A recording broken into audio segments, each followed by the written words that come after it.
जी दोस्तों, सलामती व रहमत हो आप सब पर। आज मैं एक तारीखी किस्सा सुनाता हूँ आपको। भिटाई साहब की दौर का, खुद उनकी हयात मुबारका का। भिटाई साहब हज़रत शाह अब्दुल लतीफ़ भिटाई रहमतुल्लाह अलैह उनका पूरा नाम है। और उनके आरफाना कलाम का जो मजमुआ है उसे शाह जो रसालो कहा जाता है, जिसको उर्दू में तर्जुमा किया है शेख अयाज़ ने, और इंग्लिश में तर्जुमा किया है इल्सा काजी ने। तो उनकी हयात मुबारक का एक छोटा सा किस्सा है कि वो बड़े इंसान दोस्त थे। उनके कलाम में आपको कुल इंसानियत के लिए मोहब्बत का पैगाम मिलेगा, बेलौसियत का पैगाम मिलेगा, खिदमत का पैगाम मिलेगा, सुख दुख में एक दूसरे के साथ जुड़े रहने का पैगाम मिलेगा, हर हाल में निभाए जाने का पैगाम मिलेगा। तो इस तरह उसके कलाम में ऐसे ऐसे आरफाना नुकात हैं, ऐसी ऐसी अच्छी बातें हैं कि उनमें से अगर कोई एक नुक्ते पर भी अमल करे, उसे अपनी ज़िंदगी का हिस्सा बनाए, तो यकीनन ढेर सारे वो समरात पा सकता है। उनका एक शेर है, बकौल उनके कलाम का एक बैत है कि जेठो बैत भाई से आयत वाहीन न्यो मन लाइन पर्या प्रिया संदे पार दे। यानी जिन्हें तुम अशार कह रहे हो, जिन्हें तुम अशआर कह रहे हो, शायरी कह रहे हो, ये दरअसल आयात हैं जो आपके दिल को, आपके रूह को उस महबूब तक लाने में मददगार है। तो उनकी हयात मुबारक का एक किस्सा है कि एक दफ़ा वो निकल पड़े उस वक्त के साधुओं संतों के साथ, जो हिंगलाज की तरफ जा रहे थे। हिंगलाज बलूचिस्तान का एक इलाका है। उस वक्त के जो हिंदू साधु या संत होते थे, संत तो नहीं कह सकता लेकिन मैं साधु कह सकता हूँ, क्योंकि वो अभी साधना कर रहे थे, या यूं कह लें कि राह सलूक के नए सालिक। तो वो तीर्थ यात्रा पर निकलते थे, जिनकी आखिरी जो मंजिल होती थी वो हिंगलाज होता था। हिंगलाज बलूचिस्तान का इलाका है, वो सिंध से होते होते बलूचिस्तान तक आते थे। तो वो उनके साथ हो लिए।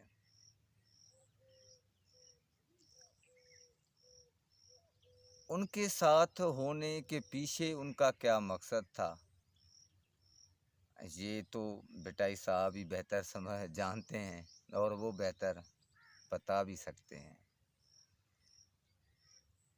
तो उस वक्त जो है ना, पैदल सफ़र किया जाता था।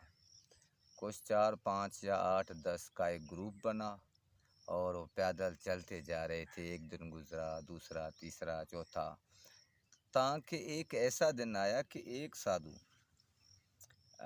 उनमें से वो बीमार पड़ गया। वो नुस्खे होते थे तिब्बी, एक रात को इस्तेमाल किए गए, लेकिन दूसरे दिन भी उसकी तबीयत संभल नहीं सकी और बदस्तूर ख़राब रही। तो दीगर जो साधु थे वो भिटाई साहब को कहने लगे कि चल हम आगे चलते हैं, इनको यहीं छोड़ दे। तो भिटाई साहब को ये बात बड़ी अजीब लगी और उन्होंने मज़म्मत की, लेकिन बहुत प्यार से मज़म्मत की कि ऐसा क्यों, कि खुदा का बंदा बीमार पड़ गया है, उसे बीच राह में इस तरह छोड़ा जाए, उसका इलाज ना किया जाए, उसकी खिदमत ना की जाए। मैं ये नहीं कर सकता। तो वो साधु कहने लगे कि ये हमारे यहाँ रस्म समझ लें, हमारा तरीक़ समझ लें कि ये तरीक़ कुछ ऐसा है कि हम जब अपनी मंज़िल की तरफ कूच करते हैं तो हमें किसी भी तौर पर बीच राह में हमें रुकना नहीं होता, सब कुछ कुर्बान करना होता है। तो भिटाई साहब ने फरमाया कि कुर्बान क्या करोगे?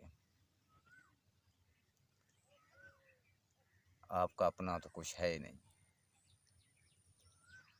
खैर ये उनके दरमियान कुछ बातें चली इस तरह की।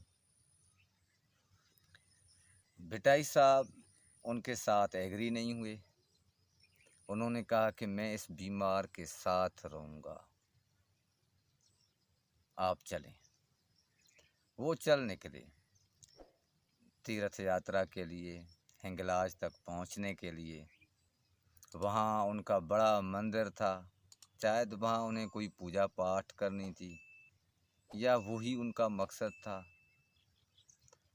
तो वो तो चल निकले। बहरहाल 1-2 दिन भिटाई साहब ने उस बीमार की खिदमत की, उनको तिब्बी नुस्खे दिए, कुछ बेहतरी उनको महसूस हुई, तो शायद उस साधु को पीछे घर की तरफ रवाना किया या अपने साथ उसको लेके चला वो भी हिंगलाज की तरफ। तो मुझे पता नहीं है कि इस बात के पीछे कितनी बड़ी सच्चाई है। कुछ लोगों का ये कहना है कि वो बड़े मिस्टिकल तरीके से शायद गैबी कुव्वतों ने भिटाई साहब की मदद की थी कि वो उन साधुओं से पहले हिंगलाज तक पहुंच गया, या तो ये बात वाकई थी कि ऐसी घटना घटी थी, लेकिन मैं कुछ कह नहीं सकता इसके बारे में। या ऐसा भी हो सकता है कि कोई शॉर्टकट, कोई ऐसा रास्ता भिटाई साहब जानते हों जो साधुओं से पहले वहाँ हिंगलाज तक पहुँचा। तो वो बहरहाल बात इस तरह आती है कि वो हिंगलाज में पहुँचे सारे साधु, बड़े देवता या जो भी उनका भगवान की जो मूरत थी, उनके दर्शन किए, वो बड़ा खुश हुए। तो वहाँ भिटाई साहब ने एक उम्दा अपना बैत पढ़ा या शेर पढ़ा कि कूड़ा सामी कूड़ा सामिन पंथ होत हर हंद हिनन डिठो हिंगलाज में। यानी कि झूठे साधु, झूठा उनका पैदल चलना, वो महबूब वो मालिक तो हर जगह है, मगर वो कह रहे हैं कि हमने हिंगलाज में देखा हुआ है। जैसे किसी पंजाब के एक सूफ़ी का कलाम है कि हित नहीं ते किथ नहीं, तो वो मालिक तो हर जगह है।